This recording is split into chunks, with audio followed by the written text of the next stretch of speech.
Ada, biz qanday qilganda boshqalarga unumli tasalli bera olamiz? Nima bo'ldi? Qiz do'stingizga tasalli berolmayaptamsiz? Yo'q, bunday emas. Qarang, afkam. Siz qattiq yig'layotgan bo'lsangiz, men kelib, "Voy, yig'lamang afkam bo'ldi" desam, bu gap sizga hargiz tetmaydi-a? "Voy, bo'ldi, to'xtab qiling, bir muncha odam qarayotdi, siz degan o'g'il bola" desam, "Qarsi, nimkarim" deyishingiz mumkin.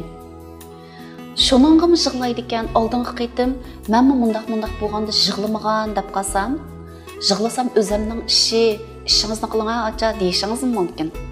Ondan texim yig'i tutib, texim adab ketishingiz mumkin-da bu yig'ida. Lekin navada yig'lamang ukam, menga 1 million mukofot chiqibdi, yerimni sizga beray desam, cho'qim yig'lamaysiz deyman. Shunga meningcha tasalli berishda to'yandagi 3 nuqta pek muhim.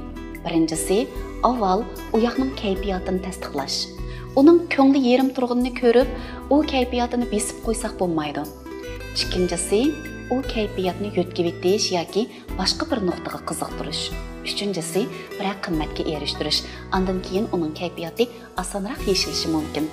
Endi mushu usul bo'yicha berib qiz do'stingizga tasalli berib baqsangiz, meningcha cho'qim unumga erisha olasiz.